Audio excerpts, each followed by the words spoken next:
Welcome to The Pestle, reviewing and breaking down movies to look for insights into the movie-making process. Hosted by witches. They're not great chefs, but you'll eat your dinner and like it. Now, let's dim the lights and start the seance. Welcome, everybody, to The Pestle. Today's show is brought to you by Coconut Crunchos, the cereal for kids, and only kids, or else. Welcome, everybody, to The Pestle. I am Wes. I am Todd. I don't know why that one got me. It's so, I don't know, has nothing to do with it. Anyway. If you know the reference, it gets dark really quick. And it's so good. Good commentary. And so welcome to the show. We are filmmakers and writers, actors, a musician, all the things. And we like to, I don't know, see what makes a movie a movie. Like the pestle, the name of the show comes from the idea of a mortar and pestle. You know, if you want to make flour, you grind up wheat or corn, and that makes flour. And so we like to grind up, you know, movies and see what is inside of them, you know, what else can we make from this residue of this thing we've beaten to a pulp, perhaps, maybe. And so part of being, you know, of what we do as filmmakers is we're really good at faces. You know, I direct actors and people, and sometimes myself. And so I'm really good at these things. And so all that to say, I went to a movie a few months ago called Death on the Nile. I enjoy Kenneth Branagh films, and so I don't care if it's going to be, you know, predictable or completely out of left field. I'm going to go watch every single one of, you know, those kinds of movies because I like a good whodunit. And so I sit through it and I'm like, man, that was solid. I really liked, you know, Margot Robbie's performance, and everyone was doing really good work in there. And so fast forward all that, a week or two ago, I see Hulu releases Death on the Nile, and I'm like, oh, cool. I don't know if I'm going to watch it again, but I might, just, you know, because I like hanging out with a lot of those actors, Gal Gadot and Kenneth Branagh and so forth, and Margot Robbie. And then I'm always interested in like reading like the billing order, because that can be, you know, things that actors fight over, right? The prestige of being first billing adds a lot to your cachet and to how much you make and that kind of thing. And it's who the audience identifies with. And so I'm reading the billing order on Netflix or on Hulu, and it's like Kenneth Branagh, Gal Gadot, and Emma Mackey. And I was just beside myself. I was like, whoa, that's interesting. They didn't give Margot Robbie like second or third billing. That's crazy. I wonder what's behind that, or maybe they just don't care. Maybe, you know, someone was just programming it. And so I'm looking at the thing, and I'm like, yeah, there she is right there, you know, off to the side. This is weird.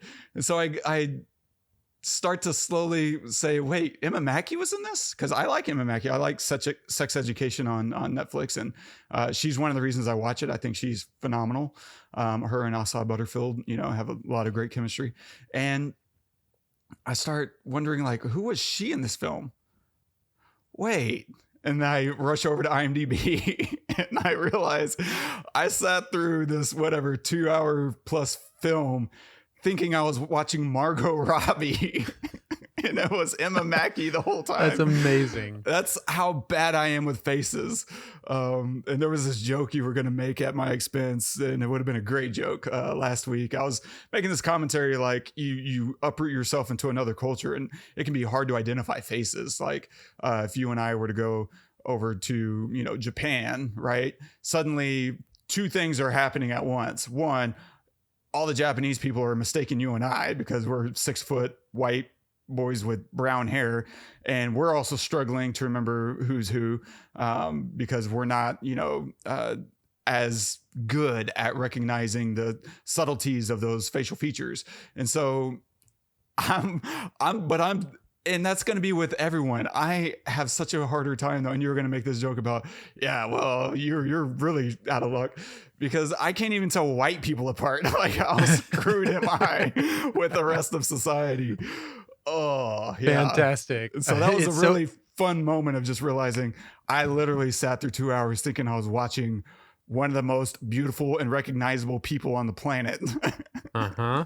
You know, and it's funny. I honestly think if I shaved my beard and then showed up at your front door, knocked and said, "Hey, Wes, it's me," and you looked at me, you'd probably take a beat. I think you'd notice me, but you might take a beat and be like, "What? Oh, hey, what's up, man?" And then you'd act like nothing. 100%. That stuff has happened to me a lot where I run into someone. I've told the story before. My boss and I worked together for years together. And I left the office and I walked outside the building and he walked up to me and I didn't recognize him. I was just with him 15 minutes ago and I didn't recognize him literally on the street because you remove the context and suddenly I don't know anything about anyone anymore. That is dangerous to be you. Yeah. It really is. You could really come up to me, pretend to know me, bum some money off of me and say, you'll pay me back. And I'd be like, oh, good, man. I'll see you next week at bingo or whatever. Like you'd win. Oh my gosh, that's amazing. That's amazing. So, what are we gonna look at today, my friend? Today we're gonna look at the facelessness of a ghost story. Makes it pretty easy or hard to tell the ghosts apart. Maybe, who knows? So if you haven't seen it, please pause the episode, go watch it because we're gonna spoil a lot of stuff. Yeah, I think so. Anyway, I don't have a lot on my note list. Like, we'll definitely look at some of the existentialism. There's a great conversation going on in here about existentialism, the end of everything. So we'll look at that and other such stuff and things and stuff, maybe. So, a quick synopsis of the film. A ghost returns to his home to try to reconnect with his bereft wife. Written and directed by David Lowery. Cinematography by Andrew Droz Palermo. Starring Casey Affleck as C and Rooney Mara as M. Let's wrap this all up under the blanket of someone thinking, this is something that they'll remember me for. And they did, and we do. And sure enough, we do what we can to endure. We build our legacy piece by piece, and maybe the whole world will remember you, or maybe just a couple of people, but you do what you can to make sure you're still around after you're gone. And so, we're still reading this book. We're still singing the song. Kids remember their parents and their grandparents. And everyone's got their family tree. And Beethoven's got his symphony. And we've got it too. And everyone will keep listening to it for the foreseeable future. But that's where things start breaking down. Because your kids... Do you have kids? Wait. Who here has kids? Your kids are gonna die, yours too. Hey, just saying, they're all gonna die, and their kids will die, and so on and so on. And then there's gonna be one big tectonic shift. Yosemite will blow, and the western plates will shift, and the oceans will rise, the mountains will fall, and 90% of humanity will be gone, one fell swoop. This is just science. So, you and I had a unique experience in watching this for the first time in that I'm a member of the Austin Film Society, which is nothing prestigious. I'm a card-carrying member. I never get to say that about anything. Like, no one wants me for a member of anything. And so I'm not a member of anything. But this is the one thing I'm in there, but only because I paid whatever the $90 like everybody else. And so, and that what comes with that is they'll do some of these events, throughout the year. And for this one, they did a screening. I don't know if it was like on the release or maybe a week or two leading up to it, but they had David Lowery in attendance. And I don't remember, I forgot to check my email. I don't remember if it was just him being interviewed by one of the staff members or if Linkletter was in attendance and he was having a conversation. Or if I'm just confusing that with one of my other screenings, because he's one of the founders of the AFS. And so he pops up, pretty regularly for interesting conversations that only he can have. And so we went to the film, watched it, and then he comes on and does a Q&A afterwards. And I'll get to I had a question for him, and I thought it was really interesting and informative. And so I'll try to remember some of the tidbits that we learned in that Q&A. It's definitely asking a lot because this is 4 years ago. And so I don't know. I can't really remember. I remember very much how I felt, but I couldn't remember how you felt coming out of this initially. And so I'm definitely curious to see if your feelings on this, has changed or shifted since then, or if it's pretty much the same, and what that is, the before and after. What does that look like for you? Yeah, I remember the first time seeing it, I was underwhelmed, just because, or I honestly don't even know why. I was just kind of expecting one thing, because it's called a ghost story. So you expect one thing and you get something completely different. And even leading into seeing the ghost for the first time, there's some tense moment, the moment where they hear like the bang or the piano on the piano, and it's at night. When you just expect to see something, or something might happen. It's shot really moodily, if that's a word. And so I just expected more to happen, and it didn't. But watching it a second time, I feel like my feelings have actually changed. I actually really enjoyed it, and I really liked it, knowing that really nothing's going to happen, And I don't know, for whatever reason, I just think that right now at this time in my life, I'm equating it more to the to real life, to the feeling and experience of what real life, everyday life might feel like.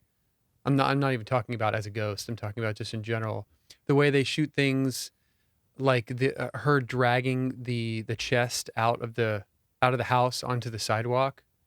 It's one take, the whole thing. You watch her drag it all the way out, all the way back. We watch, when we see the house, the slow pan over to the crash, and we see him laying there. Like, it did really her eating the pie, like, actually had meaning to me now, as opposed to the first time I saw it. Watching it now, it was clear as day. It was her friend brings her a pie to make her feel better, and she knows that, and so she tries to eat the whole thing because that's all she can do. She's like, I want this to make me feel better, so I'm going to eat as much of it as I possibly can until I start to feel better. And she just kept eating until she threw up, right? Because no amount of that pie is going to make her feel better. He's gone. So that actually had resonated with me. It made, I identified with it a lot. I thought her character, she was amazing in this film. I thought that scene of the monologue was, one of the best parts of the film. I thought I identified with it a lot. And if you let that scene keep going, it goes even farther. Talks about atoms breaking down and everything just like dissipating into nothingness. And so what does it matter? What does Beethoven's Fifth matter? Right? In the end, if you really want to go down that route. And recently I just had a conversation with my wife about, like how life is really interesting and that everything matters and nothing does. And it all depends on so many other things than what that thing actually is. And a lot of it has to do with internal and your own personal view of something, or your own personal experience of something, and what you put on top of that, what you bring on top of that. So all that to say, I really enjoyed it a second time, a lot. I got through it really quickly, and things that I thought that I remembered taking forever and just being drawn out and not, I don't, it should have cut this sooner or whatever. Like, I didn't feel any of that this time. It was weird.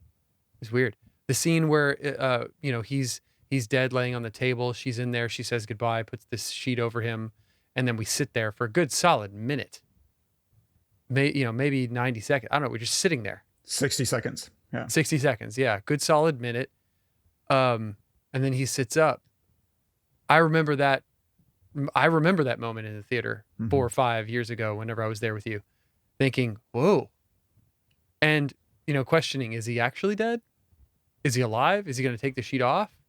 Oh no, he's the ghost and the sheet is now him. Okay. Interesting.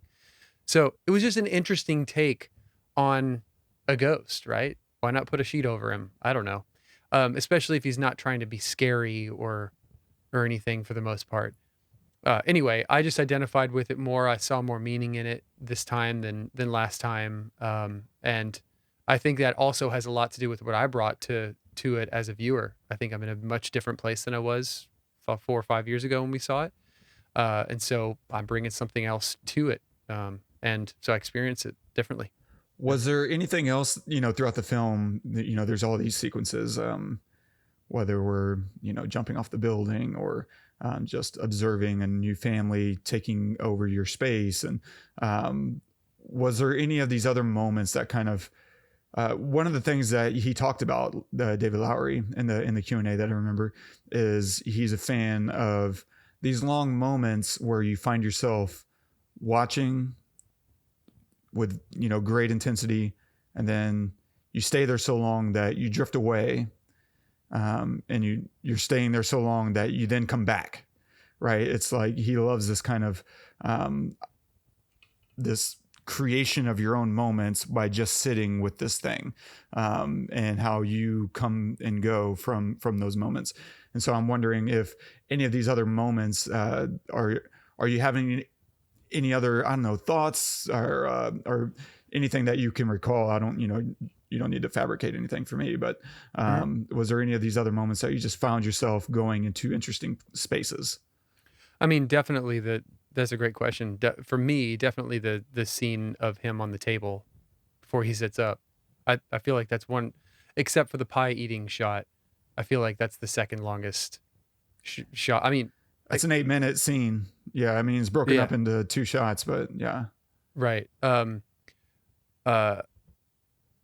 Yeah, I think those are the 2 main ones. I mean, the shot, the scene of her dragging the chest out was pretty long, and I kind of drifted out and came back a little bit, but I was just waiting to see what was going to happen, more than anything else.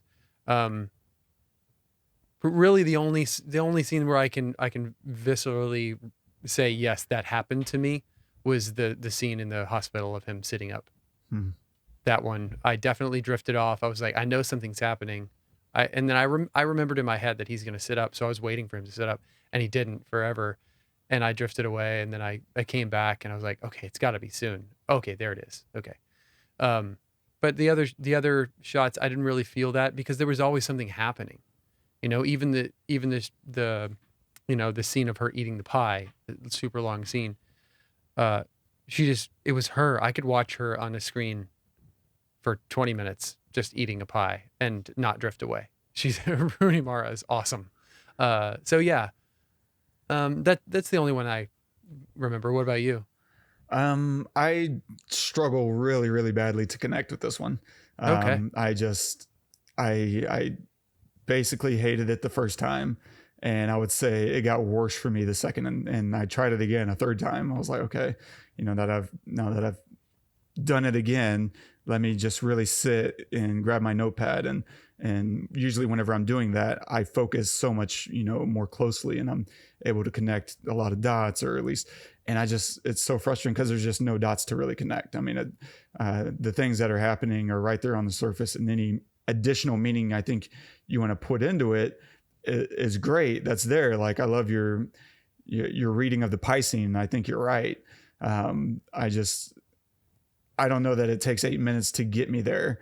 Like, that's a really labor of love. And I understand too, that's the first time as a ghost, he's back in the same room, with, his lover. And there is that interesting shot where we're just kind of watching her from one angle, and then we spend 4 minutes of her standing up, and then she grabs it, sits down, and we cut to this new angle, and we see he's still in the room. Like, we didn't really see him in that other shot. Now you cut to this new angle, and he's just there hovering at the edge of the frame. And I look at this film, and it's hard for me to say this isn't underwritten. Like, I just feel it that, and I think my favorite thing about this movie is hearing people talk about it. Like, I hate watching it. This is such a terrible, excruciating experience for me, and I really mean that. But at the same time, listening to you talk about it is really like gripping to me. I had a good hangout session over Skype with our dear friends, Joe and Heather.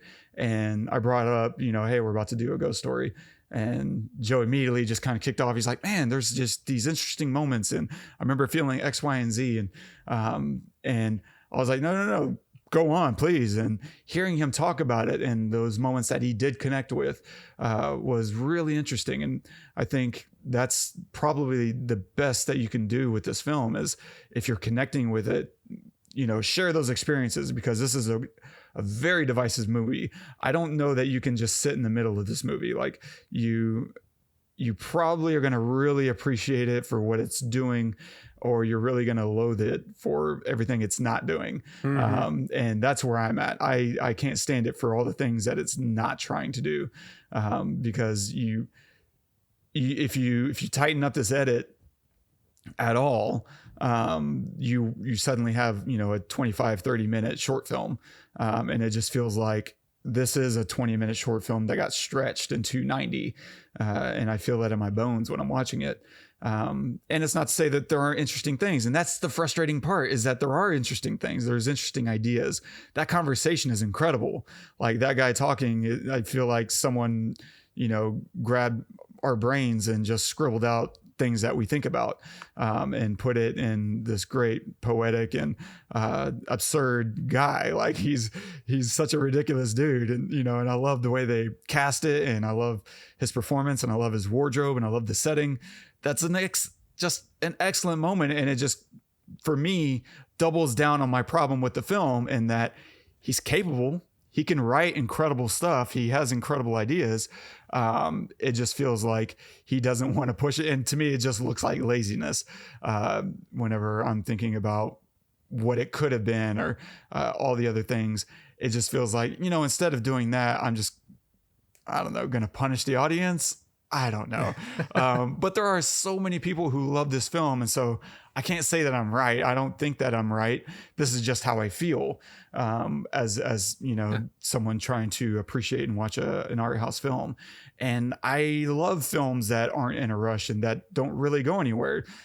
We've covered some of those, but I don't think you have to extricate yourself from being more pointed in order to have a more meditative film. Like you look at, whatchamacallit, Tree of Life, that's as meditative as it gets. And we love that film. Like there's so much that I appreciate about, these moments, and just kind of dragging out an idea, or just letting something sit and resonate with you. Like that's okay with me. I just don't think he backed it up with enough of anything. Is just so much relying on scenarios and situations, instead of, I don't know, maybe teasing out some of these things a little bit more in some kind of way or another. Because I do agree with, let me just agree with you for a second, that if this was a 20, maybe even 30-minute short film, it would be fucking excellent. It would be awesome. It would be able to hit all the same beats. Yeah. Things would be shorter, obviously, but you wouldn't require what I think one of the things that we're lacking in this film is, which is more character development, right? I mean, we know these people as actors, right? We kind of get a small sense of them, a little bit how they are. Casey Affleck's character is he's very, engrossed in his music, to the point where he neglects M a little bit, and but M is a little flighty in some ways, and so like we get a tiny bit, but not enough for a 90-minute narrative. But if it was 20 or 30, then you don't need all that. Yeah. And you're talking about like a really solid experience at 20 or 30 minutes. So I will agree with you on that front. Yeah, and I mean, just to even reiterate what you just said, in a way, like the characters' names are C and M. Like he didn't even name his characters, and I could understand the idea that, well, they never say each other's name, because how often do you say your wife's name, for instance? Oh, like 10 times a day. Okay, well then, maybe he screwed up. Like he should have named his characters something. But I mean, he dies, around the 13-minute mark, pretty quick into the film. So we spend a lot of time with him as a ghost. And I'm conflicted about that, just from the standpoint of, one, I don't care. I see him and we sit with him in this car wreck for, a million years, and I just don't care. Then I see him rise and I still don't care, because everything that I knew about him up to that point was he's a bit of an asshole. And it's hard to root for them. Now, I also understand that, and this is my, ambivalence, I guess, is it's that part of him that is now watching the rest of his life. And you start to feel regret, right? As he's watching some of these scenes play out, you can start to imbue him with all these emotions that you obviously can't read because he's a ghost. And in wearing the sheet, right, you can't connect to his face or at all. He has no voice anymore. He's only a passive observer. And I love the iconography, right? That was one of the things when I saw this, I saw it as a poster, maybe even like this cardboard stand-up in the draft house like 6 months before it came out. And I was super excited. I was like, oh, that's genius. Take advantage of this really obvious iconography that no one's really used before, and tell a really interesting story. And so I was geeked about it. And then I thought, using it in that way makes a lot of sense, right? He's voiceless. He's only a passive observer. And then, of course, you also don't need Casey Affleck on set every single day. You can, grab a PA and say, hey, go sit in this thing, or whatever. And so really smart.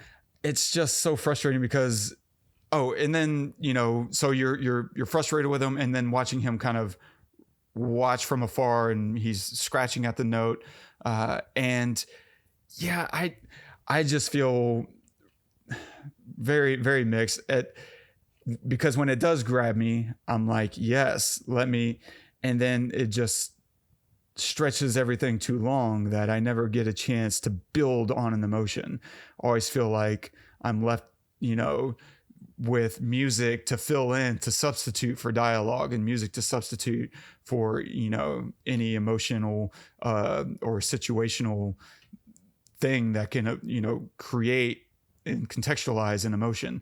There's just so little of that. And it just feels like a really long drawn out, music video that kind of doesn't know exactly what it wants to say, but it wants you to figure it out for it. And that stuff just kind of drives me nuts. As someone who appreciates good writing and looks to be inspired by that stuff. I think that, and you're probably going to speak to this a little bit when you talk about the existentialism aspect, but or maybe not. Not at all. But I don't know, man. One of the things that I really loved about it was that I felt this time, and maybe I just, I don't know, it just watching it a second time years later, was just this changing of the guard, this passage of time when something is standing still and yet everything else is changing. And the loneliness of that. I thought it was brilliant. The whole, the shots of her continually walking in and out of the door, after the ghost had got there and time was passing. We get the sense of time passing through that. But then, she moves out, and then we have, this party scene that you showed, and we have this other, Hispanic family that's living there, and then the house gets torn down. I mean, how many years has it been? Right? The house is dilapidated. How many years did it take for those wooden planks to fall out of the ceiling? I mean, you're talking decades, probably. How long has he been there, experiencing the passage of time and pain and trying to get to that note, but being trapped there? And so I felt this longing for this thing, this guy, or whatever you want to call it, to be able to have peace, whatever that meant. And if you hadn't seen it before, you didn't know what that meant. Oh, he needs the note in order to pass on, whatever that. And I liked that we don't see it. We don't know what it is. It's just between them. And I'm sure you love that too. But that whole passage of times thing, and this idea that, everything matters and nothing does. Everything is going to go to return to dust, and dust is even going to go to nothing. So, but along the way, it does matter, because there's this feeling that I got for not just him as a ghost, but also I kept thinking of her, okay, how old is she now? Does she have another family? You know, does she have children with someone else? Is she moved on? Is she an old woman who just couldn't get over it?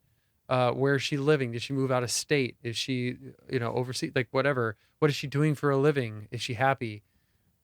And I'm sure I felt myself wondering these things. And you got to think, yes, he's a ghost, but he has a mind, or some kind of consciousness. I mean, he's talking to the ghost across the way through the window.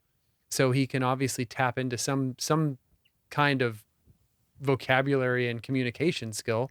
So he probably is thinking and reasoning about like whether it's time, I don't know. Maybe not time because he's experiencing time a little bit differently, at least through the lens of the camera that we're seeing. But he's got to be thinking about her, obviously, because he's trying to scratch at that note. So, yeah, I know I didn't like it the first time, but for whatever reason, I just really identified with it. And I totally respect that you still don't. And I can completely see why, because I agree. If this was 20 minutes, it would be fantastic. And I think we'd be both in agreement. Yeah, for sure. One of the things that I noticed in the credits that first time was in the middle, like maybe even towards the end of the credits, there was just this random, especially when I'm forced to sit through credits, I usually just kind of scan for any names I recognize, and it never happens, like never, except this one time. I see additional editor Shane Carrruth, and it's buried, like it's really buried in there. And I was like, wait, what? What is Shane Carrruth? Why is his name so far down, and why is he credited as an editor? Like, this is so random. And if people don't remember, Shane Carrruth wrote and directed Primer, this little indie darling. And so he's out of Dallas, and I believe David Lowery is also out of Dallas. And so somehow or another, they're peers. And so whenever they got to the Q&A, I was like, I got to know. And so I asked, David Lowery, I was like, hey, what's the deal? What's the deal with Shane Carrruth? What's the deal with Shane Carrruth? And so he's like, oh yeah. So when we were shooting, the first, section of the film, I forget how long, maybe the first week or two, he was editing on the fly, and just kind of in the back room, taking the footage and just, seeing what it looked like. And so at a certain point, he was about to, I think, leave to go work on one of his next projects. I think Upstream Color, maybe, or maybe it was after that. Maybe it was he at the time was going to be able to make a topiary. I don't know, but he had to leave for his own stuff. And he was like, "Hey, man, I think," and this is again, I might be sketchy on my memory here, but I want to say it was Shane Carrruth who said you should really pursue that note. Like, that should be a thing. You need another shot of the inverse of you're looking at the note and seeing him on the other side trying to scratch to it. And I think it was encouraging some stuff around the note. And so I don't know if that ended up, being the ending has some connection with, Shane's idea or not. I can't remember quite that far back, but I remember just being, I think more than anything, impressed with the idea you would have a buddy on set, like cutting your film together for you and giving you ideas and feedback as you're shooting. That's just, I love that. That's great. Right? That's incredible. I guess it also helps when, you have like 8 shots in your entire film. There's not. It's pretty easy. Okay, we just need to create one more shot. It simplifies life a lot. But still really cool one way or another, to have someone that you trust back there, like giving you feedback and saying, hey, what about this? Because we've talked about like Baby Driver way back when they were actually editing on set, like the final, cut, and it was a temp cut, but still they knew if we needed an extra frame here and there, and if the timing was working for the shots that they needed. But this is a completely different idea of like, we're not bringing in the editor, we're just bringing in another filmmaker who's got his own ideas of what filmmaking should be and how it goes. And so conceptually, that's just really damn cool. And that's awesome. I love that. One of the other things I remember him talking about was how difficult it was getting the wardrobe right. I mean, you look and just say, oh, just throw a sheet on an actor and cut a couple holes out and whatever, put some black matte, material underneath and you're done. it sounded a lot more complex than that because the material has to be right. If you think about all these wrinkles, or not just the folds that are happening and the way they fall around him, that all needed to be consistent, and certain materials and certain weights of certain materials change. Then on top of that, you also need to make sure that he can walk in it, right? Because if you start moving around, the eyes are going to move around. And so that becomes the next thing of how do we strap this thing onto his face so that it doesn't shift around, or that he doesn't step on it whenever he walks forward, right? It kept catching on things. And it sounded like they really wrestled a lot with just trying to figure out the costume itself. Like that's just a massive headache. And I can't remember, what material they ended up using, but that was just a really interesting idea of like, man, how do you deal with that from a wardrobe design standpoint? And I bet that took, a few weeks of just trial and error. Maybe even along the way as you're shooting, you're like, crap, we need to rethink this. And you just kind of keep going back and forth. There's a few wide shots you see him walking in profile. You're like, oh, that's interesting, because the sheet in the front falls right level with the floor, like not an inch below, so that, and I was just thinking like, yeah, that makes sense, because if you get that extra inch, he's going to step on it and it's going to ruin the whole shot. And so, yeah, that's a lot to think about with something, so important to the film. It looks and sounds like a simple, silly, easy execution, but I bet it's anything but that. Because then you also have to think about, is it translucent, right? Is it too thin? And now we're seeing through the actor and now we're losing the effect.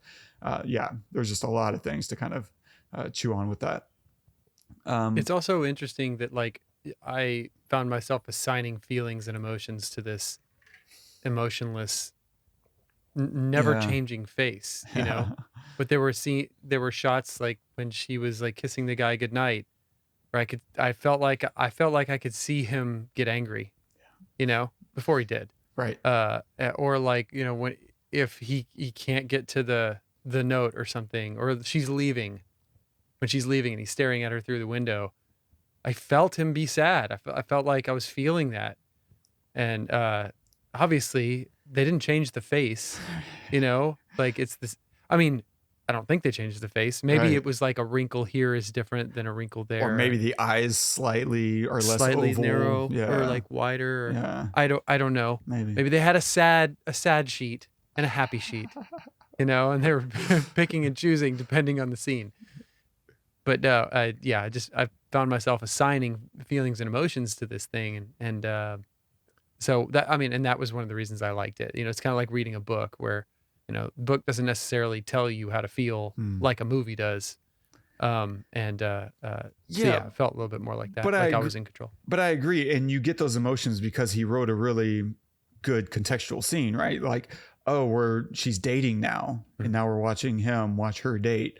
And you can feel that because we understand the nature of jealousy or envy or frustration, like all those things, and any one of them we can easily like imbue onto him, even though it's just the most simple anthropomorphic sheet ever made, right? It's literally pointy with round eyes, like that's it, that's all you get. But then you have these other, what I felt were uninspired loops, like the noise at the beginning of the movie, turns out to be him. Ooh, like that's not a very satisfying closure, because once you realize he's dead and then you come back to that moment of the piano chord being struck, you're like, oh, okay, yeah, it was him. That makes sense.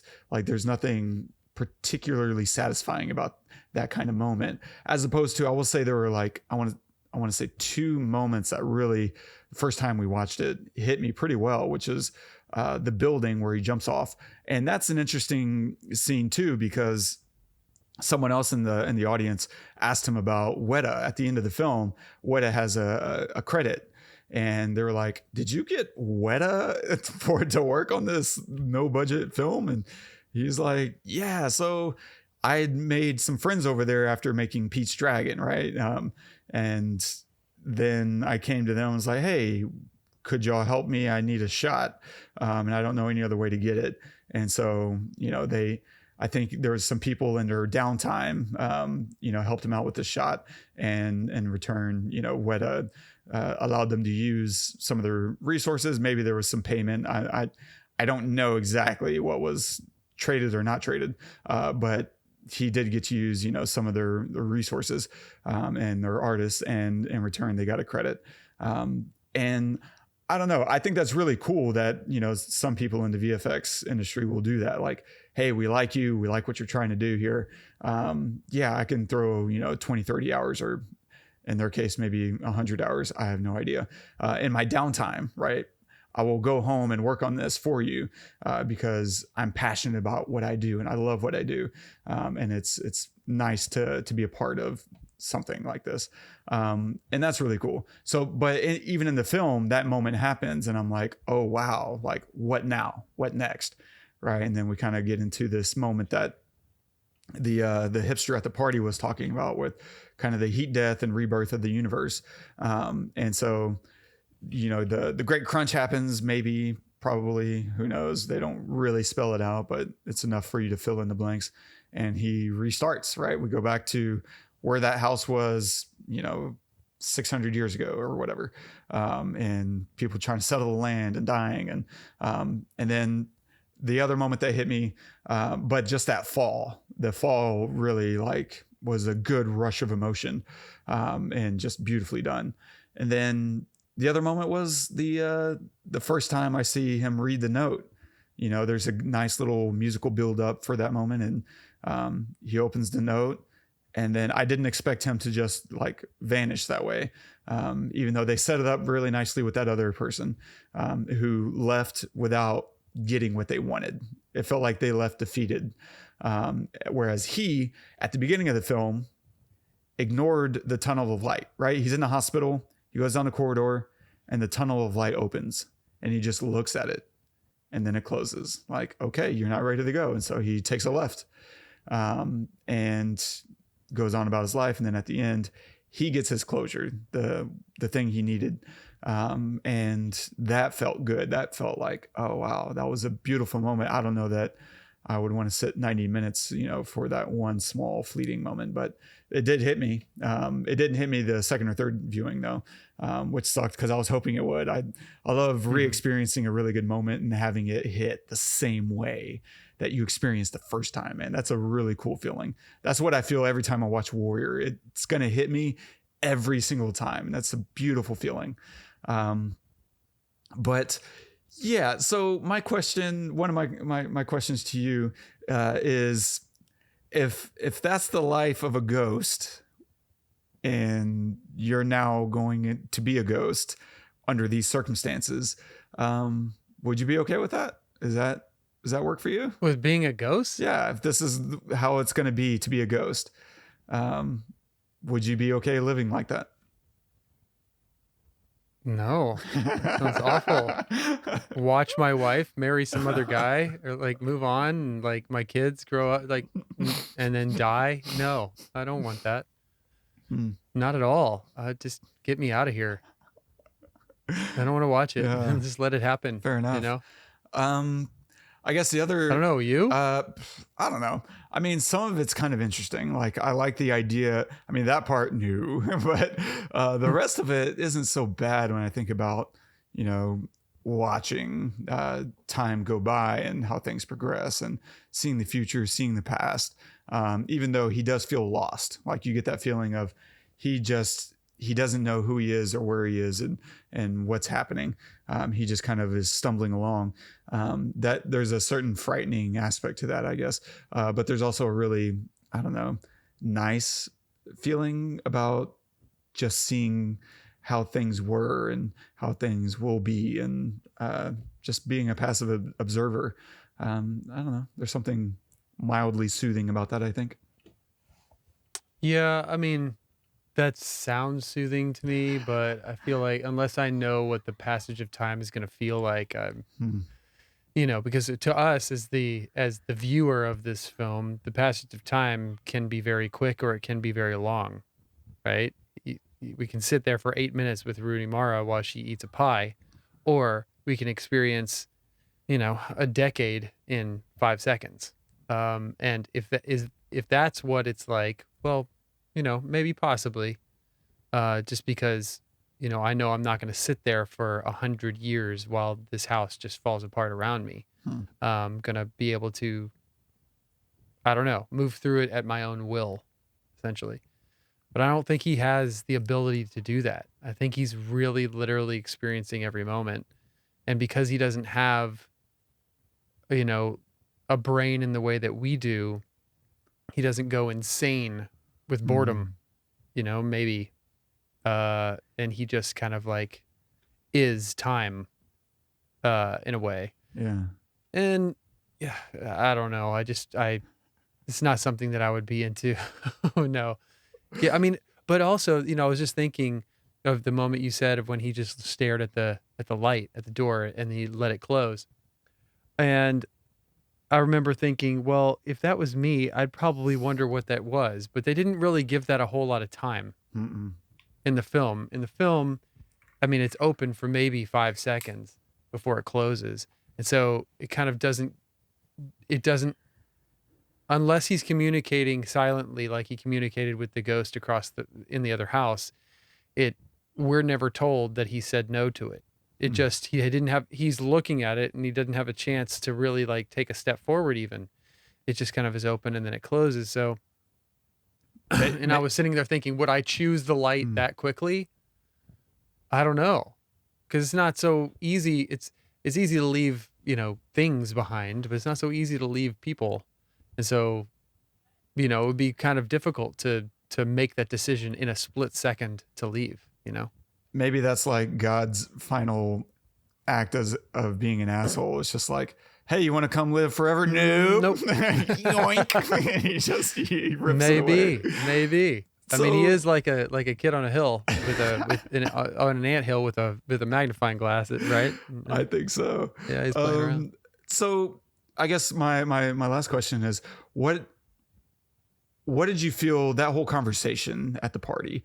It's very existential and maybe even leaning into nihilistic of, at the end of the day, because he used Beethoven. I usually think of Shakespeare. Like, no one has had a bigger effect, I think, than Shakespeare. Like, his work is still read as is, right? And it's still, hundreds of years later, he wrote new words, and it'll be around for hundreds more. As long as we have people, they'll be still dissecting and discussing and performing Shakespeare. Like, that's incredible. That's really incredible. I think most of us would be happy to say, man, 5 years after I die, people are still, appreciating my art. Or maybe even 5 years after I put out art, people still, remember my art. Well put. And so what did that conversation, did it resonate, or what do those ideas and thoughts kind of do to you about just the ultimate, because if Shakespeare isn't going to survive, a million years, a billion years, the great crunch of the universe, what does that all mean? And I know this kind of circles back to your conversation with Jenny, but yeah, what does that idea and that thought process mean to you? It means that what I said,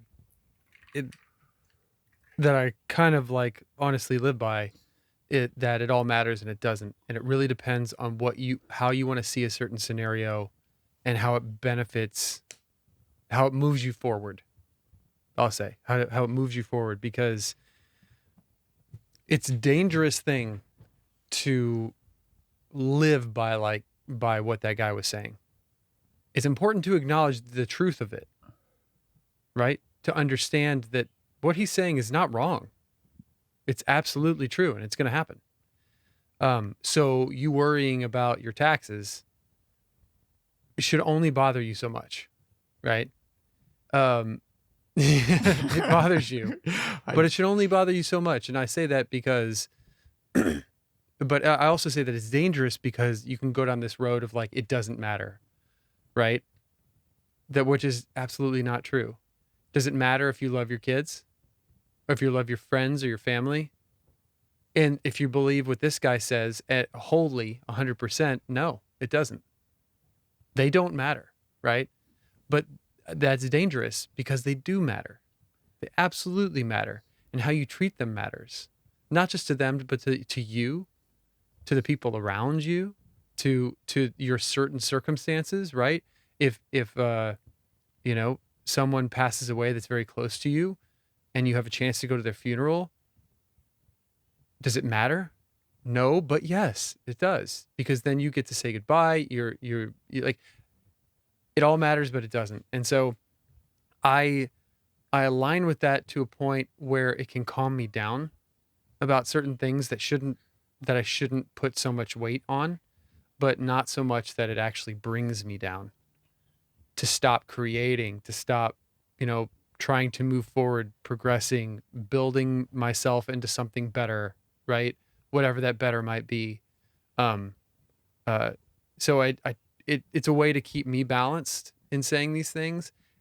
So yeah, I can identify with him, but you know, I'm not waking up as a nihilist and like, you know, I wouldn't be on this podcast, that's for sure. Because what does it matter? It's not going to be around, you know, in 30 days. Yeah. Whatever. I'm just kidding. You know what I mean? It's not going to be around forever. So why? Well, because it brings me joy. I get to see and hang out with my friend. I get an excuse to watch a movie I haven't seen in a long time or ever.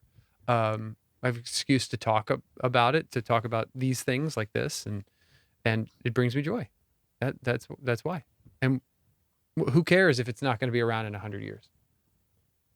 You know, if everybody who made art or anything only did it because they wanted it to be around in 100 years, nobody would make art. Or should. Yeah. Honestly, right? You shouldn't make art because you hope it's going to be around 100 years. You should make it because you have like this something inside you that says, I need to make something, right? I mean, that's the opposite of nihilism. So, but he does have a point. Yeah. I don't know. What do you think? Yeah. I mean, I think you're absolutely right. Like it can be dangerous to only exist in these absolute terms of nothing matters anyway, right? The nihilistic perspective of, since nothing I do matters anyway, I'm just going to live with the most reckless abandon possible, right? This is how you go into the abyss and you start reacting to your worst impulses because there are still consequences. And just because things are temporary doesn't mean they don't matter, right? Like how I feel today won't matter maybe in 5 years, right? I can't tell you, oh, that thing that pissed me off 5 years ago in traffic, or when I stubbed my toe, or when someone stood me up or whatever. Like, yeah, I don't remember that. I'm not connected to those feelings anymore. I'm sure I could. My memory's a little ridiculous in that way. But it doesn't mean that didn't matter then, and that it didn't have an impact on, you know, my life and the lives of people around me. And those things, they matter. I think you said it pretty well. Like, they matter as much as you want it to matter. And in this way, I think there is some nice light to existentialism and experiencing life and to enjoying it. I think there's something good for that. And, you know, and this is obviously where a lot of religion springs up, because if there is an afterlife, if there is something to come, then everything we do really does matter now, right? All the decisions and the choices, the good, the bad, it's all on the scale in some form or another. And this can now be your way to experience, you know, eternity. And I don't know. I think that's fine. I mean, I'm not here to crap on all belief systems. And I appreciate people who have these, you know, views. That's certainly not mine. And I've been there before. I've certainly come out of a religious background. And it was the hardest part for me coming out of that background, was determining, what does my life mean now? What does anything mean now if there is no afterlife, if there is nothing that gets better from here? Because that was a really depressing thought. Like, oh, this is as good as it gets. Well, crap. And I came to a few conclusions for sure. One was if it all disappears anyway, why not chase my dreams? Why not go after the things that I really want in life? Why not pursue my joy and my happiness? Because if this is all temporary anyway, then the worst I can do is fail and die. And if it's not temporary, or if it is, if I don't do those things, then the next worst thing is to not do any of that stuff and live without hope and then die. Like that sounds way more, miserable and meaningless to me than just going for it, because why not? And of course, again, context is everything. I can do that because I don't have anyone relying on me. And it changes whenever you have family and et cetera. But yeah. And so that was the first kind of thing that I realized, but it took months and months to come to my next conclusion is, maybe, okay, so fine, there's no afterlife, I don't live forever, but what is nice is that I can change maybe the life of someone around me, and maybe they can change the life of someone around them. And in that way, maybe I don't get to see it 1,000 years from now, but I can be a link in the chain of helping other people's lives. And in that way, my eternity is through my impact, is through the ripple and the water, that can, and as far out as that ripple can go, great. I know it all settles down anyway, and that's okay too. And it's just coming to this place of, inner peace and acceptance of this is the way life is, and that's all right. And I think that's the hardest thing about being conscious, right? Our dogs don't know that, their time is limited. That's their gift and curse, because they get to just go be happy and eat and pee on everything, and that's okay. But our gift and curse is to be aware of our demise. And I think the best that we can do is just kind of learn to understand it as much as you can and to accept it. And deal with it accordingly, and to see the beauty and the utility of being something beautiful in someone else's life. I think that's something really nice and something really cool. That's awesome, man. Couldn't agree more. Well said. Thanks.